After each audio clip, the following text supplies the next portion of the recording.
Chapter 9. Going to Las Vegas. At dawn, we started for Las Vegas. Yuji sat in the front seat of Franklin's expensive Japanese Infiniti car. Larry Morris and Olivia, Franklin's wife, and I sat in the back. Julie had hired another car, a milky white Nissan Maxima. Mario sat with Julie in the front, while Mahesh and Tanuja sat in the back. Right at the onset, there seemed to be a difference of opinion between Yuji and Franklin about which route would take us to Las Vegas in the shortest of time. Franklin was driving and kept saying that this was the wrong route. We seemed to be going towards Los Angeles, yet I knew that Las Vegas was in the opposite direction to Los Angeles. After hearing this for quite some time, Yuji got angry. He literally shouted, "If you have no idea of the correct road, either you have to trust others or stop at a gas station and inquire. If you're still not sure, you should buy a map and see where you are, where you want to go, and how to get there. There is no point in disturbing others by talking of the same thing again and again." Franklin stopped at a gas station. Julie's car also followed us. Everybody got down except Yuji and made enquiries. The absence of Yuji from our midst made Franklin bold, and he began to grumble. He said, "There is such certainty in all matters in this old gentleman, and I cannot bear it." Both the cars were filled with petrol. After asking around and some discussion, it was decided that Julie's car would lead and we would follow. Without any further words being spoken, everybody went back to their cars and we began to follow Julie. We were still going in the same direction as earlier towards Los Angeles. Nobody was speaking, and there was such an uncomfortable silence in the car that all the senses seemed to have become alert, particularly the sense of sight. Everybody was staring avidly at the road signs. After traveling for about 10 minutes, 2 huge green road signs showed us our situation. The highway split into 2, one towards Los Angeles and the other towards Las Vegas. It became clear that we were on the right road all along. Franklin's face turned red with humiliation, his pride being broken. He could see in the rearview mirror that I was smiling mischievously. He turned back towards me while driving and asked, "This road is quite counterintuitive, isn't it?" His tone implied that the people who had made this road had very little intelligence. There was no reflection of the past events on Yuji's face. In a very casual tone, he said that in 4 hours we would reach Las Vegas, depending, of course, on the speed of driving. I asked Franklin if he drove very fast like Mario or carefully like Larry Morris. Olivia spoke up for the first time and informed us that Franklin liked to drive fast, but in the recent past he had been pulled over by the police for violations quite a few times. Hence, he was careful now. Franklin said that while driving from San Francisco to Los Angeles to meet Yuji, he collected 2 speeding tickets in a single day. Every ticket came with points, and you had to pay a fine every time you were caught speeding. Now, the points on Franklin's license were so high that retaining it was doubtful. The more points on your license, the heftier the premium during renewal of car insurance. To reduce the points, people took safe driving courses, which again cost money. The main thing is violating the law costs money and time. I asked what happens if a person has both time and money, like, say, Julie Thayer. Larry Morris said, if you get 12 points, your license will be suspended. Yuji replied that if you commit some terrible crime, you will have to pay with your life or go to jail. The car was running at 80 miles an hour, and our discussions after covering many topics came to our favorite subject, spirituality and J. Krishnamurti. To me, J.K. was a unique personality. I had read his books and had such a soft corner for him that my thinking would change even if I heard his name being mentioned. I once again remembered my days in Bangalore. My colleague Jayaloki used to tell me, "You are so mad about J.K. Why don't you go and meet him one day?" That opportunity never arose, and now, of course, I don't regret it. Earlier, when I used to hear of the chat sessions of Sri Ramakrishna, I used to think I had been born at the wrong time, but now I no longer have even that regret. The talk was now about the two Krishnamurtis. Franklin liked this very much because he considered himself a witness. As a youth of 16 or 17, Franklin used to listen to J.K.'s lectures in the mornings and listen to their explanations from Yuji in the evenings. Due to these experiences, Franklin tried to explain that he had a better insight into the mysterious connection that existed between the two Krishnamurtis. I loved listening to these discussions. I supported Franklin and seemingly flattered, he immediately began to enthusiastically enumerate where the similarity lay in the thinking of both. In a fit of excessive joy, he began to compare the two Krishnamurtis to great historical figures. He said, "You know, Dr. Guha, I think J.K. was like John the Baptist. Before the arrival of Jesus, John informed everybody that the protector was coming and baptized many people. Just like that, J.K. also spoke aloud to spread his philosophy to the world. And Yuji is like Jesus. He is the essence of that philosophy. I have met both a number of times, and this I know and witnessed with my own eyes." During that time, everybody would come to Yuji to discuss what J.K. was trying to say. Most took for granted that Yuji had a much deeper understanding of J.K.'s teaching than an ordinary listener. During all these discussions, Yuji took a royal nap, as if we were talking nonsense. We got off the highway to have lunch. Ever since I turned vegetarian, eating out in this country has become a problem. I disliked eating raw leaves and vegetables known as salad.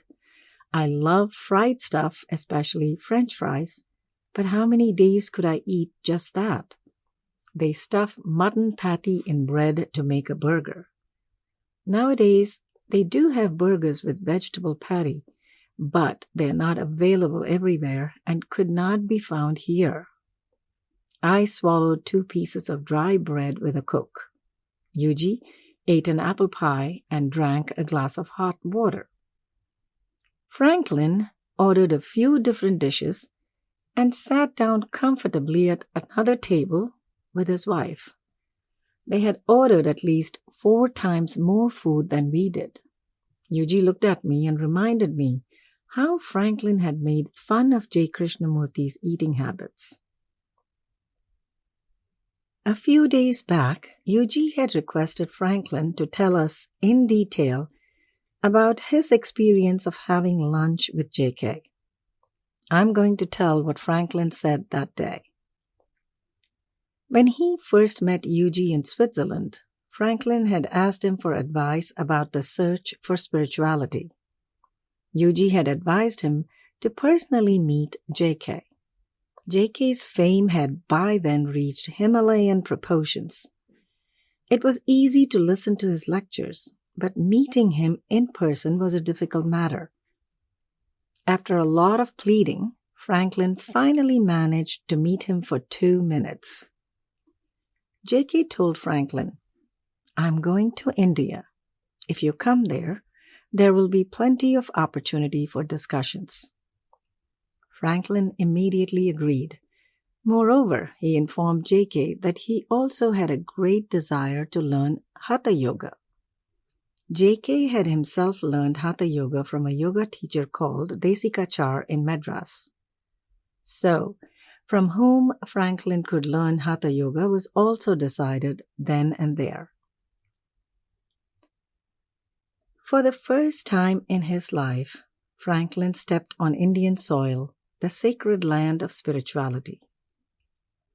Franklin began to learn yoga from Desikachar, and whenever J.K. gave a lecture, Franklin would sit very close to the stage in the front row so that J.K. would not be able to forget him. Whenever the opportunity arose, Franklin would meet J.K. for a chat. One day, J.K. invited him to the midday meal, and Franklin accepted with supreme joy. From here begins an interesting tale. The American Franklin was then a tall, well-built youth of 17, and J.K. was a slim, elderly gentleman of 73, a teacher of Indian spirituality. Both sat facing each other at the dining table. The first plate to arrive was a Western-style salad. Various green leaves, raw cucumber, broccoli, red cabbage, lettuce, carrots, and red tomatoes cut into slices. The lunch began with a tasty Italian sauce. Franklin thought that having salad for lunch was terrific.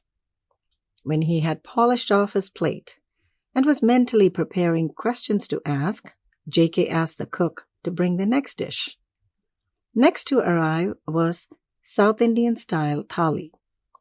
Fried papads, rasam, sambar, vegetables, buttermilk, curd, and small mounds of basmati rice. Along with all this came 3 small stainless steel bowls containing ghee, which is clarified butter, mango pickle, and coconut chutney. Franklin was stunned. J.K., however, proceeded to finish off the entire thali and then sat back with his spine erect as in Vajrasana.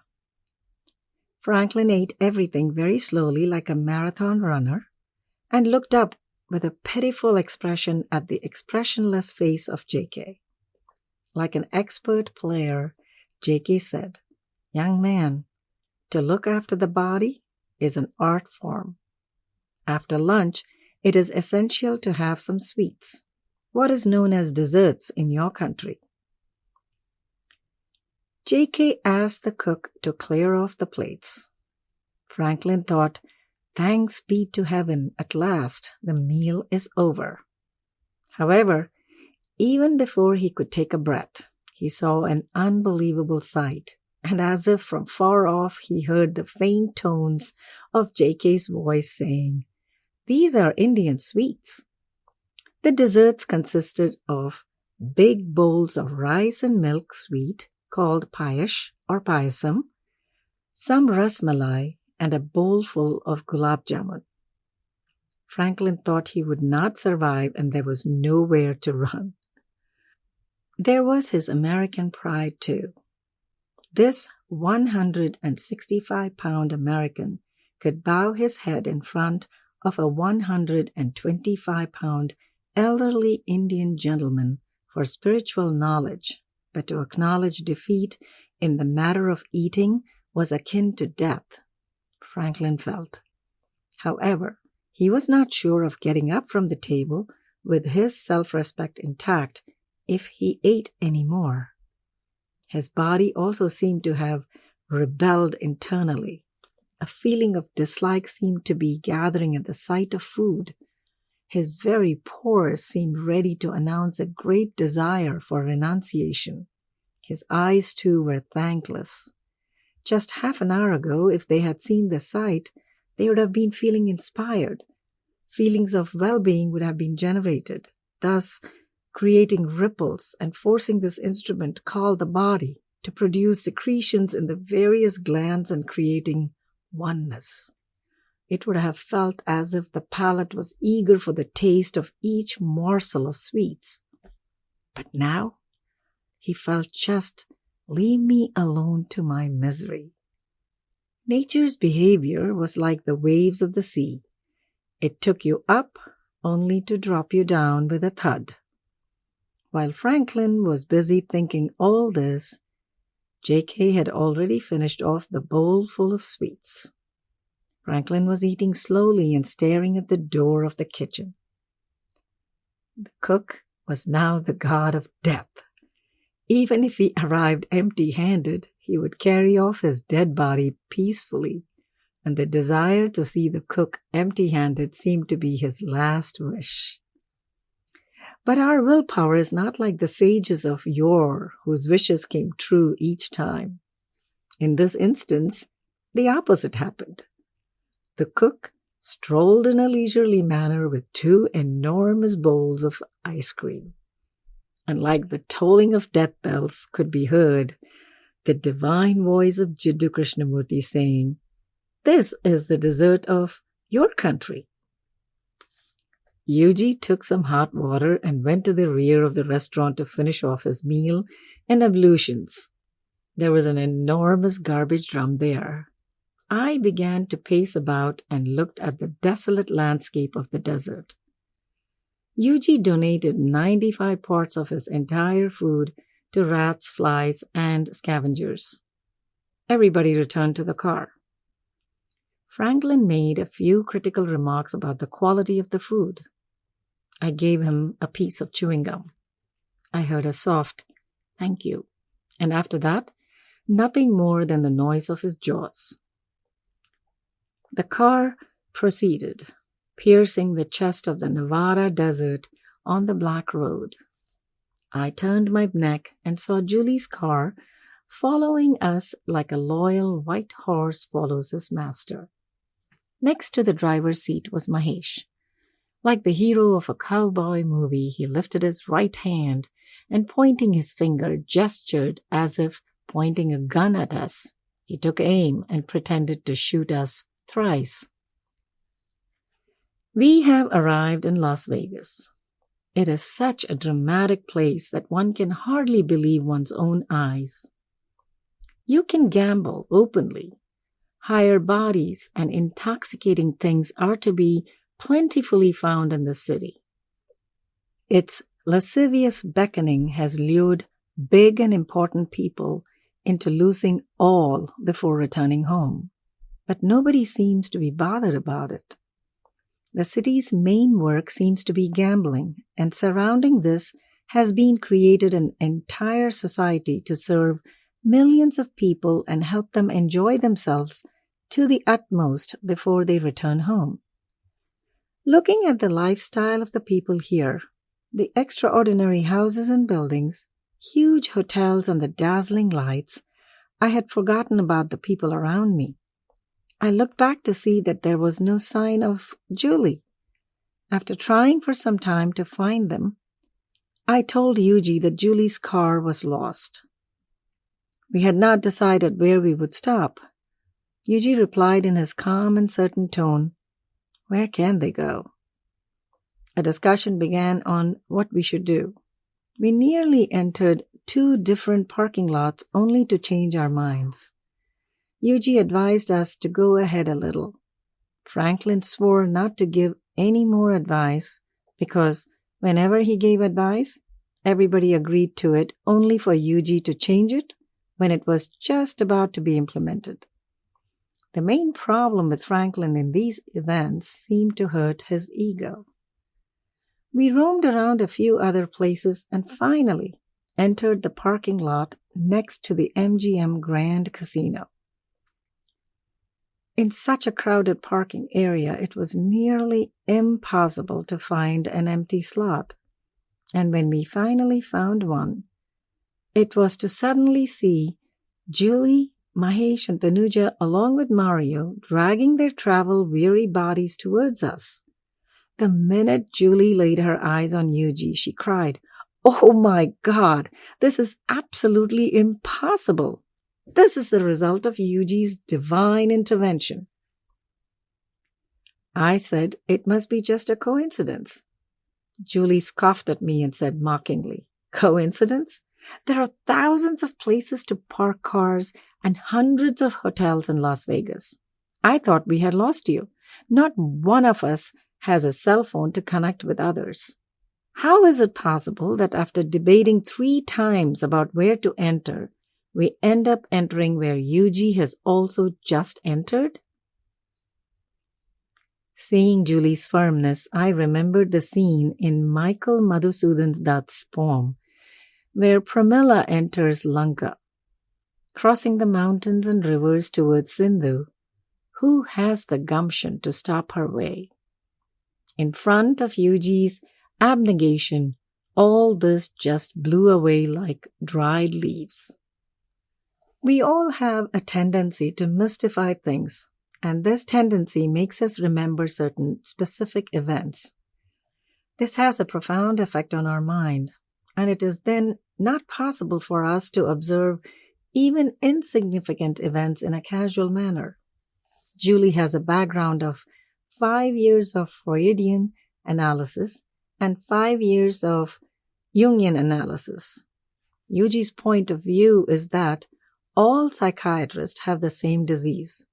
The people of our country, the Indians, suffer from superstitions and blind beliefs, and there's really no difference between that and Western beliefs. We humans have eyes, nose, ears, and tongue, and other parts of the body. But do we have anything called psyche? Ordinary men are made to understand it in this way. Just like there is a process to take care of other parts of the body, psychiatrists have decided how to take care of the psyche. Our sages dismissed it as illusion 5,000 years ago. Yuji has a negation there also.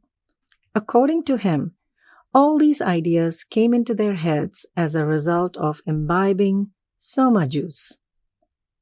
Julie brushed aside all these logical arguments and said, "Let your logic work in your life.